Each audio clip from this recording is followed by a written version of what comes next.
Marco Aurélio Mello, censurado na sua fala quando diz que o atual presidente nunca foi absolvido. Enfim, nós tivemos um processo disfuncional. E essa disfuncionalidade levou... Tá. Bom, doutor Paulo, nós estamos com o tempo limitado hoje. Olavo Edu Carvalho, melhor canal de corte do YouTube. Opa, eu sei que você não aguenta mais ouvir, eu pedi para você fazer o triplo C, curtir, comentar e compartilhar, mas eu peço porque 4 entre cada 10 pessoas sequer estão inscritas no canal e a maioria não ativa as notificações e nem curte o vídeo e isso prejudica o nosso algoritmo. Então ajuda a gente aí, brigadão. Por falar em censura e para provar que o Brasil já é uma ditadura, a Jovem Pan, o veículo que mais vinha crescendo, porque tinha gente séria, corajosa, independente, vários que estão hoje no quadro da Oeste, sem filtro, eu, Ana Paula Henkel, Silvio Navarro, o Augusto Nunes e companhia. Braddock, estamos lá, eu, o Salles, o Vitor Brown apresentando. A turma foi procurando espaços que tivessem coragem de defender a liberdade do comentarista de opinar. Na Jovem Pan isso acabou. Acabou. E eu tô com insiders, né, de gente lá dentro. Um me disse, Rodrigo, eu vi o seu vídeo sobre esse assunto no Braddock e a coisa tá pior do que você pensa. É explícito que não pode falar nome de ministro, não pode falar da pauta do STF, tem que evitar. Essa pessoa tá pensando em picar a mula do país. Um outro, eu levei os únicos comentaristas que prestam lá, porque a turma toda debandou. Eu que levei. Eles reconhecem isso. E pelo menos um deles eu sei que tá falando assim, cara, será que fica para ocupar o espaço e tudo? Ou é melhor sair logo antes da barca afundar de vez? Porque, make no mistake, a barca tá afundando.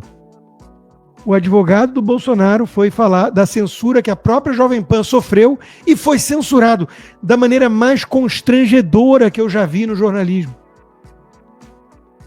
É o Capês, né?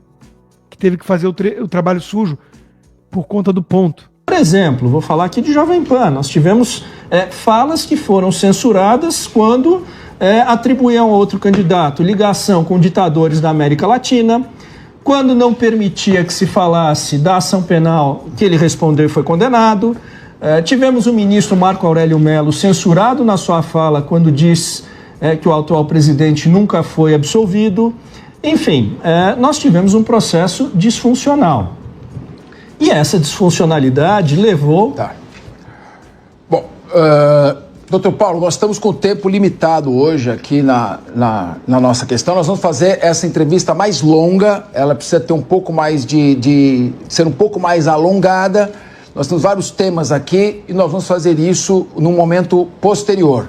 Nesse momento nós estamos com o tempo meio em cima para a gente poder caminhar.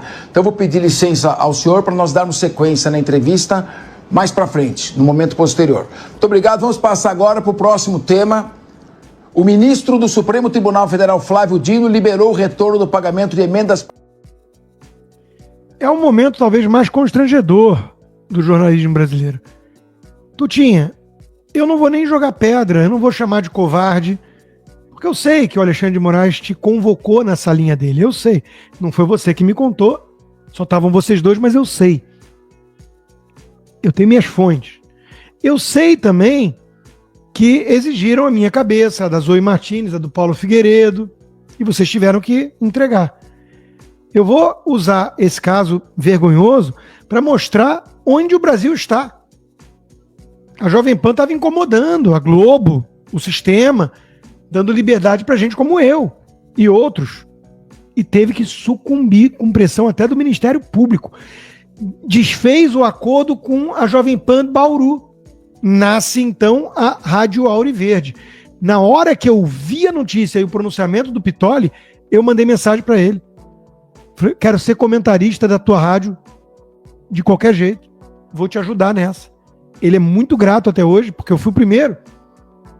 E dei força, porque eu não suporto ver injustiça e covardia, de certa forma.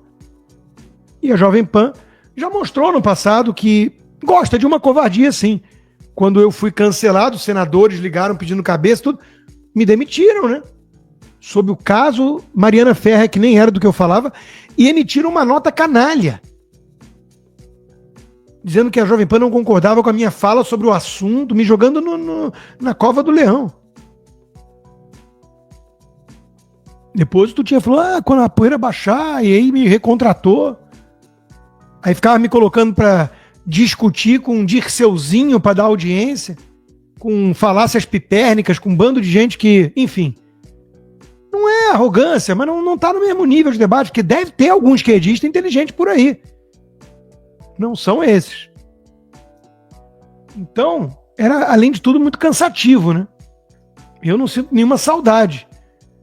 Mas é vergonhoso o que está acontecendo com a Jovem Pan, com o Brasil. É a prova de que a ditadura foi instaurada. Por falar em Paulo Figueiredo, um dos que foram cancelados aí junto comigo, e do advogado do Bolsonaro, o Paulo entrevistou o advogado, porque não vai interromper e falar o que o ponto está dizendo aqui? Interrompeu, acabou o tempo, mas vai ter mais tempo depois, mas outros assuntos. Numa das respostas, ele fala uma coisa interessante sobre o telefone celular do Mauro Cid. Um dos investigados que foi indiciado nos autos dos presentes, o foi por conta, de uma maneira absurda, por conta de um excerto de uma conversa do Coronel Cid. Nós pegamos o celular dele, que não tinha sido apreendido, e fomos olhar, a conversa era completamente outra. Então a gente não pode se arrimar nessa narrativa construída a partir de excertos de conversas descontextualizadas. Isso é perigosíssimo. É perigosíssimo mesmo. A gente sabe o que a Polícia Federal e o STF têm feito. O caso do Felipe Martins é o mais escandaloso de todos. Discurso encontrado pela PF contraria todas as acusações, diz a defesa de Felipe Martins. Mesmo considerando essa eleição ilegítima, dizia um trecho do texto atribuído ao Felipe Martins que o Bolsonaro não leu. Mesmo considerando essa eleição ilegítima, não irei contestá-la. Meu amor pelo país e pelo povo brasileiro está acima de tudo. Seguirei firme em meu compromisso com nossa nação e lutarei desde o primeiro dia contra um governo que considero ilegítimo e sem condições morais de governar nosso país. O que há de golpe se não ia contestar o resultado, ainda que ilegítimo? É evidente que o discurso, embora duro e marcado por uma forte retórica política, própria de quem se preparava para liderar a oposição no futuro governo, nada tem de golpista, diz a defesa. O discurso, aliás, é bem menos agressivo do que outras manifestações políticas da história recente, promovidas pelo próprio PT, contra todos os presidentes eleitos, quando não era do PT. A defesa também questiona o fato de o discurso não ter sido incluído no relatório final. Isso levanta uma questão seríssima. Estaria a Polícia Federal selecionando provas de forma parcial, omitindo documentos que inocentam um investigado?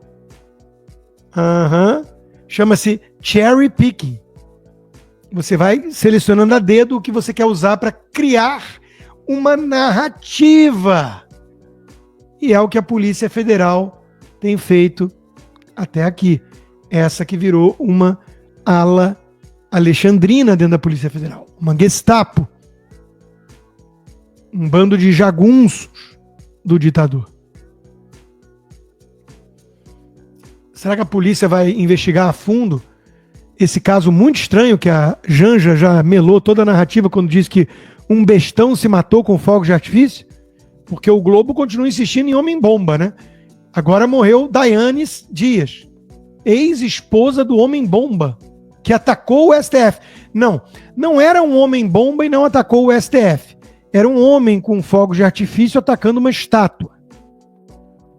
E a ex-mulher dele ateou fogo na própria casa e dias depois agora veio a óbito. Esse caso começa a ficar meio House of Cards demais, até pro meu gosto, que odeia uma teoria da conspiração. O que está por trás disso? Enquanto isso, temos vários presos políticos, essa é a prioridade número 1 do país. Paulo Briguet, na sua coluna da Gazeta do Povo, anistia um caminho para a salvação do país.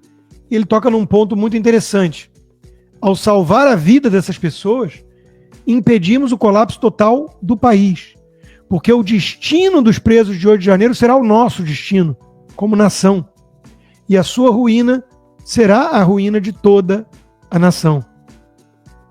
Tem um dos amigos do Briguet que está foragido na Argentina, até porque estão prendendo vários lá, né? Que disse: eu prefiro morrer do que voltar para aquele inferno e eu vi o Clesão morrer na minha frente. Enquanto isso, a família Mantovani pede perdão ao Todo-Poderoso, se ajoelha em praça pública, se deixa se imolar e levar 100 chibatadas pelo Xerxes Alexandrino para que possa ter paz e liberdade. STF encerra processo sobre ofensas ao ministro Alexandre de Moraes, supostas ofensas, em Roma, após confissão sob tortura e ameaça e chantagem da família. Eu fiz o comentário óbvio que muita gente fez. Cadê as imagens? Cadê as imagens? Essas não aparecem. Essas não vazam. O resumo da ópera está aqui, meus amigos. Vou escrever aqui para que fique registrado para posteridade. John Peters resumiu. Posteridade. A atual composição do STF conseguirá fazer o que nem mesmo o PT, 16 anos no poder, conseguiu: quebrar o Brasil. O mundo tolera governo de esquerda, até mesmo os mais perdulários. Afinal, a alternância de poder acaba equilibrando a balança, porque a direita vai lá depois limpar a sujeira deixada pela esquerda. Mas há uma linha que, uma vez cruzada, lascou. Estamos ferrados, como diria o Meto. Essa linha foi observada na Venezuela, na Nicarágua e no Brasil em 2019, quando soltaram o ladrão, descondenaram ele, o tornaram elegível no malabarismo ridículo e o colocaram de volta à cena do crime. Nós derrotamos o bolsonarismo. A destruição das Forças Armadas também faz parte desse pacote e está em curso. Uma vez que um país seja considerado totalitário, com processo democrático sem transparência, tendo presos políticos, exilados, perseguidos, jornalistas censurados, o fluxo de dinheiro começa a cessar, buscando lugar mais estável. E aí, meus amigos, ferrou. O Brasil cada vez mais fechado e isolado do mundo. Quem viveu nos anos 80, e eu lembro bem, sabe o que isso significa. Atraso, não só econômico, como tecnológico, dificuldade de acesso a produtos importados, pária global e por aí vai. Enquanto isso, Jair Bolsonaro, não por culpa sua, né? A menos que você considere a culpa dele ter sido, enfim, frouxo para seguir adiante com tal golpe que não era golpe, era uma análise do artigo 142 da Constituição, mas a situação, assim como eu não jogo pedras na Jovem Pan, pela situação, né? Eu não vou jogar pedras em Jair Bolsonaro. Ele corre muitos riscos e sozinho enfrentou muita coisa. Mas é humilhante ver essa situação. É óbvio que é humilhante. O ministro Alexandre de Moraes autorizou somente às quase 2 da tarde a ida de Jair Bolsonaro ao velório da mãe de Valdemar Neto, presidente do PL. Pelo horário, Bolsonaro ficou impedido de comparecer. O seu advogado, ele agradece a liminar e peticiona no sentido de comparecer à missa de 7º dia. É humilhante isso. Michele foi representando o ex-presidente numa hora de empatia em relação ao presidente do partido. E o Gilmar Mendes, que não para de dar entrevista, diz que Curitiba é uma porcaria, né? Basicamente isso. Gilmar Mendes diz que tem má fama por conta da República de Curitiba, do Moro e do Deltan. Deltan respondeu à altura, né? A mais recente polêmica do Gilmar é isso aí, né? Enquanto Gilmar continua a atacar em surtos coléricos Curitiba e seus habitantes devido ao ódio pela Lava Jato, a cidade foi eleita nesse ano a melhor capital para se viver. Não existe república melhor. E ele retorna a indicação de Gilmar Mendes lá para o STF lá atrás, quando o jurista Dalmo Dallari disse: Gilmar Mendes no Supremo é a degradação do judiciário brasileiro. Que profético. Muito obrigado pela preferência, sob censura ainda, né? Muito obrigado, e peço encarecidamente que quem quiser apoiar o meu trabalho independente, que é, cá entre nós, o que eu mais gosto, sem demérito a todos os outros, e são vários empregadores, parceiros, mas esse é o que eu mais gosto de fazer. Sou eu e vocês direto aqui, né? Vá lá no rodrigoconstantino.com e considere se tornar um patrono hoje mesmo. Inscreva-se também na minha comunidade do Locals, conteúdo disponível do que eu produzo está lá, mas de preferência para quem usa VPN, para não ficar na intranet do Xandão. E, se possível, considere se tornar um membro apoiador. Você recebe como recompensa por viabilizar esse trabalho independente conteúdos exclusivos, como toda segunda-feira, tivemos ontem já, conversa de boteco. Quartas-feiras temos o Cigar Bar, em que eu procuro responder as perguntas dos apoiadores. Então, vá lá no rodrigoconstantino.locals.com, inscreva-se, gratuito, e, se possível, torne-se um membro apoiador. Olá, e eu espero que você esteja aproveitando esse vídeo. O canal Olavo do Carvalho foi criado por apoiadores do jornalismo independente, dedicados a garantir que a minha voz e a de outros não sejam silenciadas. E eles fazem um ótimo trabalho. Por isso, se inscreva no canal e curta o vídeo. Aqui você vai encontrar diversos cortes rápidos dos meus programas e de outros grandes nomes. Mas se você quiser assistir ao vivo o meu programa na íntegra, basta você acessar o meu canal e o site do Paulo Figueiredo Show. Está ao vivo todas as terças e quintas, às 15h. No meu site você também pode apoiar o meu trabalho.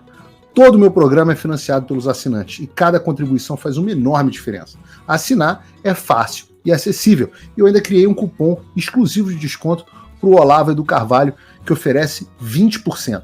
Com isso, você pode me apoiar com apenas um pouco mais de $5 por mês, que é menos do que uma promoção do Big Mac. Além disso, você ganha acesso a conteúdos e análises exclusivas, além de desconto nos meus cursos. O link e o cupom estão na descrição. Agora, se você está numa condição de vida abençoada, talvez você possa dar uma contribuição mais significativa, tanto financeira quanto intelectual, se tornando meu patrono Gold. Com um compromisso de $50 por mês, você faz parte do nosso grupo de WhatsApp, participa das nossas reuniões mensais de Zoom, dos encontros presenciais e também tem acesso a mim direto por e-mail, que você pode utilizar para contribuir com as suas ideias. E você vai se juntar a um grupo de pessoas de elite preocupadas com o Brasil. Você imagina o impacto que você vai poder causar.